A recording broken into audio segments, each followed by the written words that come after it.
नाजरीन अस्सलाम वालेकुम वरहमतुल्लाहि वबरकातुहू। दोस्तों, हज़रत बिलाल रज़ी अल्लाह ताला अन्हा उनकी सारी ज़िंदगी ईमान, सब्र और अल्लाह की मोहब्बत से भरी हुई थी। उनकी मौत से सिर्फ 7 दिन पहले उनका निकाह कैसे हुआ, क्यों हुआ, आइए सुनते हैं उनकी ज़िंदगी के बारे में। आइए सुनते हैं ये रूहानी कहानी जो हमारे दिल को सुकून पहुंचाएगी और हमारी ज़िंदगी की असल हकीकत याद दिलाएगी। तो आइए सुनते हैं ये कहानी। दोस्तों, अगर आप हमारे चैनल पर नए हैं तो प्लीज़ मेरे चैनल को सब्सक्राइब कर दीजिए, बेल बटन को ज़रूर दबाएं जिससे आने वाले वीडियो आप तक पहुँचे। हमें उम्मीद है कि आपको हमारा ये वीडियो पसंद आएगा। और शुरू करते हैं अपना प्यारा सा ये वाक़या। हज़रत बिलाल रज़ी अल्लाह ताला अन्हा के मौत से सिर्फ 7 दिन पहले उनका निकाह कैसे हुआ, आइए जानते हैं। शुरू करते हैं। Let's begin. एक बार अल्लाह रब्बुल आलमीन ने हज़रत जिब्राइल अलैहिस्सलाम के ज़रिए रसूल अकरम सल्लल्लाहु अलैहि वसल्लम को बताया, ए अल्लाह के नबी, आपके प्यारे सहाबी बिलाल सिर्फ 7 दिन और इस दुनिया में जीवित रहेंगे। 7 दिन बाद उनका इंतकाल हो जाएगा। रसूल अकरम सल्लल्लाहु अलैहि वसल्लम ने अल्लाह रब्बुल आलमीन से ये खबर जानने के बाद अपने विशिष्ट सहाबी हज़रत उमर और अली रज़ी अल्लाह ताला अन्हुमा से कहा, ऐ मेरे सहाबियों, मुझे पता चला है कि मेरे प्यारे सहाबी बिलाल 7 दिन बाद इस दुनिया से कूच कर जाएंगे, लेकिन मैं जानता हूं कि मेरे इस प्यारे सहाबी ने अभी तक शादी की सुन्नत अदा नहीं की है। इसलिए तुम जाओ, मदीना के हर घर में तलाश करो कि क्या कोई बेटी का बाप अपनी बेटी की शादी मेरे इस प्यारे सहाबी से करने के लिए तैयार है या नहीं। लेकिन तुम उस बाप को ये ज़रूर बता देना कि बिलाल सिर्फ 7 दिन और इस दुनिया में जीवित रहेंगे। हज़रत अली और उमर फारूक रज़ियल्लाहु ताला अन्हुमा ने रसूल अकरम सल्लल्लाहु अलैहि वसल्लम से ये निर्देश मिलने के बाद हज़रत बिलाल रज़ियल्लाहु ताला अन्हु के लिए दुल्हन की तलाश में निकल पड़े। वे बेटी के बाप के पास जाकर कहते, अल्लाह के प्यारे सहाबी हज़रत बिलाल रज़ियल्लाहु ताला अन्हु के लिए रसूल अकरम सल्लल्लाहु अलैहि वसल्लम शादी के लिए दुल्हन की तलाश कर रहे हैं। क्या आप में से कोई अपनी बेटी की शादी बिलाल से करने के लिए तैयार है? उनकी ये बात सुनकर बेटी के बाप कहने लगे, हम अल्लाह के नबी के प्यारे सहाबी हज़रत बिलाल के हाथों में अपनी बेटी क्यों नहीं देंगे। हम ज़रूर उनसे अपनी बेटी की शादी करना चाहेंगे। ये तो हमारे लिए एक सौभाग्य की बात होगी। तब हज़रत अली और उमर रज़ियल्लाहु ताला अन्हुमा ने उनसे कहा, लेकिन तुम एक बात जान लो, हज़रत बिलाल सिर्फ 7 दिन और इस दुनिया में जीवित रहेंगे। 7 दिन बाद उनका इंतकाल हो जाएगा। अल्लाह के रसूल सल्लल्लाहु अलैहि वसल्लम ने तुम्हें ये खबर भी बताने के लिए कहा है।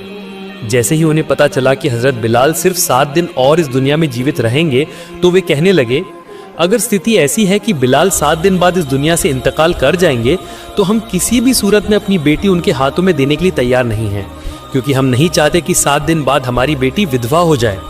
इसके बाद हज़रत उमर और अली रज़ियल्लाहु ताला अन्हुमा मदीना के विभिन्न स्थानों पर हज़रत बिलाल के लिए एक लड़की की तलाश करने लगे, लेकिन उन्हें कोई लड़की नहीं मिली। तलाश करते करते वे एक जंगल में पहुंच गए। वहां जाकर उन्होंने देखा कि एक व्यक्ति झोपड़ी बनाकर उस जंगल में रह रहा है। जब उस व्यक्ति ने हज़रत उमर और अली रज़ियल्लाहु ताला अन्हुमा को देखा तो उसने पूछा, ऐ अल्लाह के बंदो, तुम किस उद्देश्य से इस जंगल में मेरी झोपड़ी में आए हो? हज़रत उमर और अली रज़ियल्लाहु ताला अन्हुमा ने उसकी बात सुनकर कहा, हम अल्लाह के नबी के सहाबी हज़रत उमर और अली हैं। हम रसूल अकरम सल्लल्लाहु अलैहि वसल्लम के निर्देश पर उनके एक प्यारे सहाबी हज़रत बिलाल के लिए एक लड़की की तलाश कर रहे हैं जिससे उनकी शादी की जा सके। तब उस व्यक्ति ने कहा, अगर ऐसा है तो मेरी एक बेटी है, मैं उसे अल्लाह के प्यारे सहाबी हज़रत बिलाल के हाथों में देना चाहता हूँ। और मैं अपनी बेटी उनके हाथों में क्यों नहीं देना चाहूँगा, क्योंकि वे अल्लाह के नबी के एक प्यारे सहाबी हैं। अपनी बेटी को उनके हाथों में देकर मैं खुद को एक सौभाग्यशाली महसूस करूँगा। तब हज़रत अली और उमर रज़ियल्लाहु ताला अन्हुमा ने उनसे कहा, लेकिन तुम ये बात भी जान लो, अल्लाह के वे प्यारे सहाबी इस दुनिया में सिर्फ 7 दिन और जीवित रहेंगे। 7 दिन बाद उनका इंतकाल हो जाएगा। अल्लाह के रसूल सल्लल्लाहु अलैहि वसल्लम ने तुम्हें ये खबर भी बताने के लिए कहा है। जैसे ही उन्हें पता चला कि हज़रत बिलाल सिर्फ 7 दिन और इस दुनिया में जीवित रहेंगे तो वे कहने लगे, अगर स्थिति ऐसी है कि बिलाल 7 दिन बाद इस दुनिया से इंतकाल कर जाएंगे तो हम किसी भी सूरत में अपनी बेटी उनके हाथों में देने के लिए तैयार नहीं है, क्योंकि हम नहीं चाहते कि 7 दिन बाद हमारी बेटी विधवा हो जाए। अल्लाह के नबी के प्यारे सहाबी और उस व्यक्ति के बीच ये बातें दूर खड़ी उसकी बेटी ने सुनी थी। जब उसकी बेटी ने देखा कि उसके पिता अल्लाह के नबी के सहाबी से उसकी शादी की बात रद्द कर रहे हैं तो उसने आवाज़ देकर कहा, अब्बू जान, मैं इस शादी के लिए तैयार हूँ, आप ऐसे शादी के प्रस्ताव को कैसे ठुकरा सकते हैं जो अल्लाह की नबी सल्लल्लाहु अलैहि वसल्लम ने सीधे खुद भेजा है। अब्बू जान, मेरे जीवन में चाहे कितनी भी कठिनाई क्यों ना हो, मैं रसूल अकरम सल्लल्लाहु अलैहि वसल्लम के इस निर्देश का पालन करना चाहती हूँ। इसके बाद अल्लाह के नबी के प्यारे सहाबी हजरत बिलाल से उस लड़की की शादी हो गई। हजरत बिलाल रज़ियल्लाहु ताला अन्हु ने तब उससे पूछा, ए अल्लाह की बंदी, ये जानने के बाद भी तुमने मुझसे शादी क्यों की कि मैं सिर्फ 7 दिन ही इस दुनिया में जीवित रहूंगा, 7 दिन बाद तो तुम विधवा हो जाओगी। तब उस लड़की ने जवाब दिया, ए अल्लाह के प्यारे साहबी, हालांकि 7 दिन बाद मैं विधवा हो जाऊंगी, फिर भी मैंने अपने जीवन से रसूल अकरम सल्लल्लाहु अलैहि वसल्लम का एक निर्देश पूरा किया है, इसलिए मैं खुद को धन्य महसूस करती हूँ। और आप जैसे अल्लाह के नबी की प्यारे साहबी को अपना पति के रूप में पाना तो मेरे लिए एक परम सौभाग्य की बात है। हज़रत बिलाल रज़ियल्लाहु ताला अन्हु जिस दिन इंतकाल करने वाले थे, उस दिन उन्होंने अपनी बीवी से कहा, बीवी आज रात ही तो मेरा इंतकाल होगा, इंतकाल से पहले मेरा मन कुछ रोटी खाने का कर रहा है, इसलिए तुम जाओ पड़ोस के घर से थोड़ा आटा लाकर मेरे लिए कुछ रोटियां बनाओ। हज़रत बिलाल रज़ियल्लाहु ताला अन्हु की पत्नी ने उनके कहने के अनुसार 7 रोटियां बनाई और उनके सामने परोस दी। उसी समय एक भिखारी दरवाजे पर आकर आवाज़ देकर बोला, ए घर के मालिक, आज कई दिनों से मैंने कुछ भी नहीं खाया है, भूख से मेरे पेट में आग लगी हुई है, कृपया मुझे कुछ खाना भीख में दें। हज़रत बिलाल रज़ियल्लाहु ताला अन्हु ने जब देखा कि उनके दरवाजे पर एक भिखारी खाना मांग रहा है, तो उन्होंने अपनी मृत्यु से पहले की अंतिम इच्छा पूरी न करके सारी रोटियां उस भिखारी को दान कर दी। फकीर हज़रत बिलाल रज़ियल्लाहु ताला अन्हु के दरवाजे के सामने वे रोटियां खाने बैठ गया। जब हज़रत बिलाल रज़ियल्लाहु ताला अन्हु की मृत्यु का समय निकट आया तो हज़रत अज़राइल अलैहिस्सलाम उनकी आत्मा कब्ज़ करने के लिए उनके दरवाजे पर उपस्थित हुए। लेकिन हज़रत बिलाल रज़ियल्लाहु ताला अन्हु के दरवाजे पर पहुंचकर उन्होंने देखा कि एक फ़कीर घर के अंदर जाने का रास्ता रोके बैठा है। तब हज़रत अज़राइल अलैहिस्सलाम ने उस फ़कीर को लक्ष्य करके कहा, ए फ़कीर, तू यहाँ रास्ता रोक कर क्यों बैठा है, मुझे घर में प्रवेश करने दे।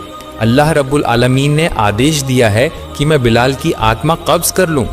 तब उस फ़कीर ने अज़राइल अलैहिस्सलाम से कहा, ए अज़राइल, क्या तू नहीं जानता कि खाना खाने के समय किसी को परेशान नहीं किया जाता? क्या तू नहीं देख रहा है कि मैं यहाँ बैठकर खाना खा रहा हूँ? हज़रत अज़राइल अलैहिस्सलाम ने जब देखा कि फ़कीर किसी भी तरह अपना रास्ता नहीं छोड़ रहा है, तो वे अल्लाह रब्बुल आलमीन के पास जाकर बोले, ए परवरदिगार, मैं आपके हुक्म से आपके बंदे बिलाल की आत्मा कब्ज़ करने गया था, लेकिन वहाँ जाकर मैंने देखा कि एक फ़कीर बिलाल के घर के दरवाजे का रास्ता रोके बैठा है। मैं उसके कारण बिलाल के घर में प्रवेश नहीं कर पा रहा हूँ और उनकी आत्मा कब्ज़ नहीं कर पा रहा हूँ। तब अल्लाह रब्बुल आलमीन ने अज़राइल अलैहिस्सलाम से कहा, ए अज़राइल, मेरा वो बंदा जो बिलाल के दरवाजे के सामने बैठा है, वो मेरा अत्यंत प्रिय और प्यारा बंदा है। खबरदार, तू उसके साथ किसी तरह की बेअदबी ना करना। अब जाकर तू अदब से उससे पूछ कि वो क्या चाहता है। अगर उसकी कोई मांग है तो तू उसकी मांग पूरी कर, उसके बाद ही हज़रत बिलाल की आत्मा कब्ज़ करके लाना।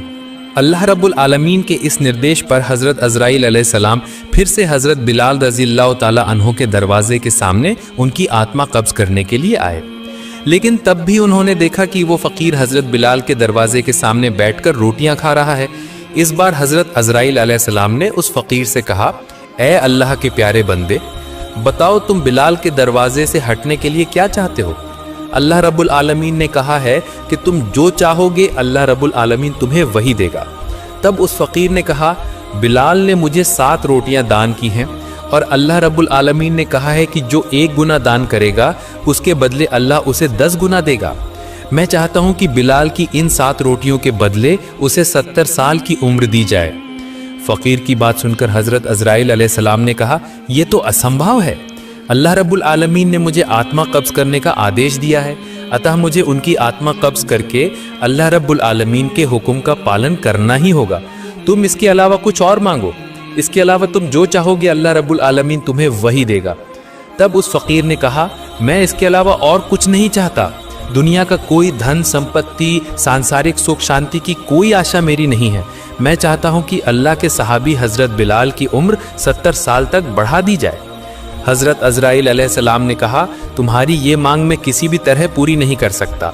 अल्लाह रब्बुल आलमीन ने मुझे उनकी आत्मा कब्ज़ करने का आदेश दिया है, अतः मुझे उनकी आत्मा कब्ज़ करनी ही होगी। तब उस फ़कीर ने कहा, ए अज़राइल, अल्लाह ताला के लिए कोई काम असंभव नहीं है। अगर अल्लाह रब्बुल आलमीन बिलाल की उम्र नहीं बढ़ाते तो मैं 70 साल तक 7 रोटियां बिलाल के दरवाजे के सामने बैठकर खाता रहूँगा, और इस तरह ना तुम बिलाल के घर में प्रवेश कर पाओगे और ना ही उनकी आत्मा कब्ज़ कर पाओगे। रसूल अकरम सल्लल्लाहु अलैहि वसल्लम ने पवित्र हदीस शरीफ में घोषणा की है कि अल्लाह रब्बुल आलमीन की इस दुनिया में अल्लाह के ऐसे कुछ प्यारे बंदे हैं, अक़सामुहुम, जब वो अल्लाह रब्बुल आलमीन के नाम पर शपथ लेकर कोई बात कहते हैं तो अल्लाह रब्बुल आलमीन ज़रूर उनकी वो मांग पूरी करता है। हज़रत बिलाल के दरवाजे के सामने जो फ़कीर बैठे थे वे कोई साधारण फ़कीर नहीं थे, वे अल्लाह और उसके रसूल के दीवाने हज़रत ओवैस क़रनी रहमतुल्लाह अलैह थे। हज़रत ओवैस क़रनी रहमतुल्लाह अलैह ने जब अल्लाह से हज़रत बिलाल की उम्र बढ़ाने की मांग की तो अल्लाह रब्बुल आलमीन इस मांग को पूरा किए बिना रह नहीं सके। तब उन्होंने हज़रत अज़राइल अलैहिस्सलाम को पुकार कर कहा, ए मलकुल मौत अज़राइल, मेरे प्यारे बंदे ओवैस क़रनी ने एक मांग की है और मैं अल्लाह उस मांग को पूरा नहीं करूँगा, ये कैसे हो सकता है? ए अज़राइल, तुम वापस आ जाओ, मैंने अपने प्यारे बंदे हज़रत ओवैस क़रनी की मांग मंजूर कर ली और नबी के प्यारे सहाबी हज़रत बिलाल की उम्र 70 साल तक बढ़ा दी। एक बार अमीरुल मोमिनीन हज़रत उमर फ़ारूक रज़ी अल्लाह ताला अन्हु हज़रत अली रज़ी अल्लाह ताला अन्हु को साथ लेकर कूफा नगरी गए। उन्होंने कूफा नगरी में जाकर कूफा के निवासियों को लक्ष्य करके कहा, ए कूफा वासियों, क्या तुम में से कोई मुझे ओवैस क़रनी की खबर दे सकता है? हुजूर अकरम सल्लल्लाहु अलैहि वसल्लम के एक विशेष निर्देश का पालन करने के लिए अल्लाह के प्यारे बंदे से हमारा मिलना अत्यंत आवश्यक है। तब कूफा के निवासियों ने कहा, हुजूर, हम ऐसे किसी व्यक्ति को नहीं जानते। उमर रज़ी अल्लाह ताला अन्हु ने उनसे कहा, क्या तुम में से कोई ऐसा व्यक्ति है जिसका घर करन इलाके में हो?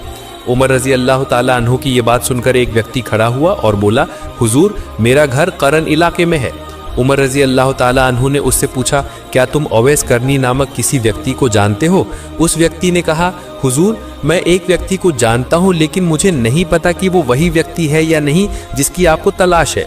वो एक पागल स्वभाव का व्यक्ति है, जब लोग हंसते हैं तो वो रोता है और जब लोग रोते हैं तो वो हंसता है। वो ऊँट चराकर दिन गुजारता है, उसके कपड़े फटे और गंदे रहते हैं, वो हमेशा लोगों की नज़र से दूर रहना पसंद करता है। तब हज़रत उमर रज़ी अल्लाह ताला अन्हो ने उस व्यक्ति से कहा, तुम हमें उसके पास ले चलो, हम ऐसे ही व्यक्ति को तलाश कर रहे हैं। अल्लाह के नबी सल्लल्लाहु अलैहि वसल्लम ने हमें उसकी सभी निशानियां बता दी थी। तुमने जो निशानियां बताई हैं, रसूल अकरम सल्लल्लाहु अलैहि वसल्लम ने हमें ऐसी ही निशानियां बताई थी, अतः तुम हमें उस व्यक्ति के पास ले चलो। तब वो व्यक्ति हज़रत उमर फ़ारूक रज़ी अल्लाह ताला अन्हो और हज़रत अली रज़ी अल्लाह ताला अन्हो को लेकर उस व्यक्ति की तलाश में निकल पड़ा। एक निर्जन मैदान में जाकर उन्होंने देखा कि वो व्यक्ति एक पेड़ के नीचे नमाज अदा कर रहा है। हज़रत उमर रज़ी अल्लाह ताला अन्हो तब उसके पास जाकर बगल में खड़े हो गए। उस व्यक्ति ने नमाज ख़त्म की तो उन्होंने उसे सलाम किया। उस व्यक्ति ने सलाम का जवाब दिया और उनसे पूछा, आप कौन हैं? किस उद्देश्य से मेरे पास आए हैं? उन्होंने जवाब दिया, हम अल्लाह के नबी के सहाबी हज़रत उमर और अली रज़ी अल्लाह ताला अन्हुमा हैं। हम अल्लाह के एक प्यारे बंदे की तलाश में यहाँ आए हैं, क्या आप कृपया हमें अपना नाम बताएंगे? तब उस व्यक्ति ने कहा, मेरा नाम अब्दुल्ला है, यानी मैं अल्लाह का बंदा हूँ। हज़रत उमर रज़ी अल्लाह ताला अन्हो ने कहा, हम सब तो अब्दुल्ला ही हैं, मैं आपसे वो नाम जानना चाहता हूँ जो आपके माता पिता ने आपके लिए रखा था। तब उस व्यक्ति ने कहा, मेरे माता पिता ने मेरा नाम ओवैस रखा था और लोग मुझे करन इलाके का होने के कारण ओवैस करनी कहते हैं। तब उमर रज़ी अल्लाह ताला अन्हो ने अदब के साथ उनसे कहा, ए अल्लाह के बंदे, क्या आप कृपया अपना दाहिना हाथ हमें दिखाएंगे? ओवैस करनी रहमतुल्लाह अलैह ने तब हज़रत उमर और अली रज़ी अल्लाह ताला अन्हुमा की ओर दाहिना हाथ बढ़ाया। उन्होंने देखा कि उनके दाहिने हाथ पर कुष्ठ रोग का एक सफ़ेद निशान था। रसूल अकरम सल्लल्लाहु अलैहि वसल्लम ने अपनी निशानियां बताते समय ये निशान भी बता दिया था। तब उन दोनों ने उनके हाथ चूमे और कहा, ए अल्लाह के प्यारे बंदे, हम तो आपकी तलाश में ही आए थे। तब उन्होंने उनसे पूछा, आपने इतनी तकलीफ उठाकर मुझे क्यों ढूंढा? तब उन्होंने कहा, हुजूर अकरम सल्लल्लाहु अलैहि वसल्लम अपने इंतकाल से पहले हमें एक नसीहत दे गए थे। उन्होंने अपना पवित्र जुब्बा मुबारक हमारे हाथों में देकर कहा था कि हम इसे आपके पास पहुंचा दें, और उन्होंने ये भी कहा था, तुम उवैस करनी से कहना कि वो मेरी उम्मत के लिए दुआ करे। उवैस करनी रहमतुल्लाह अलैह ने कहा, आप लोग रसूल अकरम सल्लल्लाहु अलैहि वसल्लम के प्यारे सहाबी हैं। दुआ करने के लिए तो आप ही मुझसे ज़्यादा उपयुक्त व्यक्ति हैं, अतः आप ही उनकी उम्मत के लिए दुआ करें। उन्होंने कहा, हम तो हमेशा रसूल अकरम सल्लल्लाहु अलैहि वसल्लम की उम्मत के लिए दुआ करते हैं। अल्लाह के नबी ने खास तौर पर आपसे ये अनुरोध करने के लिए कहा है। उवैस करनी रहमतुल्लाह अलैह ने कहा, ए नबी के प्यारे सहाबियों, क्या मुझ में उनके पवित्र जुब्बे मुबारक की रक्षा करने की क्षमता है? मैं तो एक पापी और पागल इंसान हूँ, मैं उनके पवित्र जुब्बे मुबारक की इज्जत कैसे रख पाऊंगा? उन्होंने कहा, रसूल अकरम सल्लल्लाहु अलैहि वसल्लम ने चूंकि ये जुब्बा मुबारक आपके पास भेजा है, अतः वे ज़रूर जानते थे कि अल्लाह के पास आप कितने कीमती हैं। कृपया आप उनका जुब्बा मुबारक स्वीकार करें और उनकी गुनहगार उम्मत के लिए दुआ करें। तब हज़रत उवैस करनी रहमतुल्लाह अलैहि ने उनसे रसूल अकरम सल्लल्लाहु अलैहि वसल्लम का भेजा हुआ जुब्बा मुबारक स्वीकार किया और उन्होंने उनसे कहा कि आप लोग यहाँ थोड़ा रुकिए, मैं कुछ देर अपने दयालु रब से अकेले में बात कर लूँ। इसके बाद उवैस करनी रहमतुल्लाह अलैह हज़रत अली और उमर रज़ी अल्लाह ताला अन्हुमा को उसी स्थान पर छोड़कर थोड़ी दूर चले गए। फिर वे सजदे में गिरे, अल्लाह रब्बुल आलमीन के दरबार में रोने लगे, ऐ अल्लाह, आपके प्यारे हबीब ने मेरे पास अपना जुब्बा मुबारक भेजा है और उन्होंने कहा है कि मैं उनकी गुनहगार उम्मत के लिए दुआ करूं। आपके प्यारे हबीब ने अपना फ़र्ज़ निभाया है। हज़रत अली और उमर रज़ी अल्लाह ताला अन्हुमा को उन्होंने एक जिम्मेदारी दी थी, उन्होंने भी अपनी जिम्मेदारी निभाई और आपके प्यारे हबीब ने मुझे भी एक जिम्मेदारी दी है और वो ये है कि मैं उनकी गुनहगार उम्मत के लिए दुआ करूं। ए अल्लाह, मैं आपके प्यारे हबीब के निर्देश पर आपके दरबार में उनकी गुनहगार उम्मत के लिए दुआ कर रहा हूँ। दयालु आप उनकी सभी गुनहगार उम्मत को माफ़ कर दें। उवैस करानी रहमतुल्लाह अलैहि ने इस मुनाजात के जवाब में अल्लाह रब्बुल आलमीन ने फरमाया, ए उवैस, तुम सजदे से सर उठाओ, तुम्हारी इस दुआ की बरकत से मैंने उम्मत मोहम्मदी के एक हिस्से को माफ कर दिया। उवैस करानी रहमतुल्लाह अलैहि ने कहा, ए अल्लाह, जब तक आप तमाम उम्मत मोहम्मदी को माफ नहीं करेंगे तब तक मैं सजदे से सर नहीं उठाऊंगा और आपके प्यारे हबीब का जुब्बा मुबारक नहीं पहनूंगा। तब अल्लाह रब्बुल आलमीन ने फरमाया, ए उवैस, तुम्हारी दुआ के कारण मैंने उम्मत मोहम्मदी के 1/3 गुनाह माफ कर दिए हैं, तुम सजदे से सर उठाओ। उवैस करानी रहमतुल्लाह अलैहि ने फिर से अल्लाह रब्बुल आलमीन की बारगाह में अर्ज किया, ए अल्लाह, आप तमाम उम्मत मोहम्मदी के गुनाहों को माफ कर दीजिए, तभी मैं सजदे से सर उठाऊंगा। उधर दूर खड़े हजरत उमर और अली रजी ताला अन्हु बहुत देर तक खड़े रहने के कारण रक्तबोध महसूस करने लगे। तब वे हजरत उवैस करानी रहमतुल्लाह अलैहि के पास जाकर देखना चाहते थे कि आखिर वे क्या कर रहे हैं। जब हजरत उमर और अली रजी ताला अन्हु उवैस करानी रहमतुल्लाह अलैहि के पास आए तो उनका ध्यान भंग हो गया, आशिक मासूक का प्रेम बंधन टूट गया। तब उन्होंने अत्यंत अफसोस के साथ हजरत उमर और अली रजी ताला अन्हु से कहा, अगर आप थोड़ी देर बाद आते तो मैं तमाम उम्मत मोहम्मदी के गुनाहों को माफ करवा सकता था। आप मेरे पास आ गए जिससे मेरा ध्यान भंग हो गया और इसी कारण मैं अल्लाह रब्बुल आलमीन से तमाम उम्मत मोहम्मदी के गुनाहों को माफ नहीं करवा पाया। तब उन्होंने अफसोस के साथ अल्लाह रब्बुल आलमीन की बारगाह में तौबा करके फरियाद की, ए अल्लाह, आपके प्यारे बंदे का ध्यान भंग करने के लिए आप हमें माफ कर दीजिए। इसके बाद हजरत अली ने उवैस करानी रहमतुल्लाह अलैहि से कहा, ए अल्लाह के बंदे, आप अल्लाह के रसूल से कितना प्यार करते हैं, फिर भी आपने उनके जीवन काल में मदीना आकर उनसे मुलाकात क्यों नहीं की? उवैस करानी रहमतुल्लाह अलैहि ने तब उनसे पूछा, आप तो हमेशा रसूल अकरम सल्लल्लाहु अलैहि वसल्लम के साथ ही थे। अच्छा बताइए तो, उनके मुबारक चेहरे पर जो भौएं थी, क्या वे जुड़ी हुई थी या उनके बीच कोई खाली जगह थी? ऐ अल्लाह के प्यारे बंदे, रसूल सल्लल्लाहु अलैहि वसल्लम के सम्मान और मर्यादा को देखते हुए हम कभी उनके चेहरे की तरफ नहीं देख पाते थे। उवैस करानी रहमतुल्लाह अलैहि ने तब उनसे कहा, ऐ नबी के प्यारे सहाबियों, लेकिन मैंने कभी नबी को नहीं देखा, फिर भी मैं तुम्हें बता रहा हूँ, रसूल अकरम सल्लल्लाहु अलैहि वसल्लम के चेहरे की मुबारक भौएं एक साथ जुड़ी हुई थी। दरअसल रसूल अकरम सल्लल्लाहु अलैहि वसल्लम को देखने की प्रबल इच्छा मेरे मन में भी थी, लेकिन मेरी एक बूढ़ी बीमार माँ थी, उनकी सेवा करने वाला इस दुनिया में मेरे अलावा कोई और नहीं था, इसलिए उन्हें छोड़कर रसूल से मिलने के लिए मैं कभी नहीं जा सका। इसके बाद हजरत उमर ने उवैस करानी रहमतुल्लाह अलैहि से अर्ज किया, ए अल्लाह के बंदे, आप मेरे लिए अल्लाह से थोड़ी दुआ कीजिए। उवैस करानी रहमतुल्लाह अलैहि ने कहा, मैं किसी व्यक्ति विशेष के लिए दुआ नहीं करता, मैं अल्लाह से हर नमाज के बाद दुआ करता हूँ। आपके प्यारे हबीब के जिन सभी उम्मतियों ने ईमान के साथ दुनिया से विदा ली है, उन्हें आप माफ कर दीजिए। अतः अगर आप ईमान के साथ इस दुनिया से विदा ले सकते हैं तो मेरी यह दुआ परलोक में आपको ढूंढ लेगी। हजरत उमर ने तब उनसे कहा, जनाब मैं आपके खर्च के लिए कूफा के गवर्नर को एक पत्र लिख दूं ताकि हर महीने वह आपको एक निश्चित राशि दान करे जिससे आप अपना जीवन आसानी से व्यतीत कर सकें। तब उवैस करानी ने उमर को 2 दिरहम दिखाकर कहा, ये 2 दिरहम मैंने ऊंट चराकर कमाए हैं। क्या आप मुझे ये गारंटी दे सकते हैं कि मैं इन 2 दिरहम को खर्च करने के लिए जीवित रहूंगा? और अगर आप मेरे जीवित रहने की गारंटी नहीं दे सकते तो आपकी मदद की मुझे कोई जरूरत नहीं। हजरत उमर फारूक रजी ताला अन्हु तब उनकी बात सुनकर अश्रुमय नयनों से रोने लगे। फिर उन्होंने कहा, ए अल्लाह के बंदे, इस दुनिया में कौन अपनी मौत की गारंटी दे सकता है? हाय अफसोस, हम दुनिया को लेकर कितने व्यस्त और पागल हो गए हैं। आप जैसे अल्लाह के प्यारे बंदे हैं, इसलिए अल्लाह रब्बुल आलमीन ने आपकी वजह से हमें रिस्क दिया है।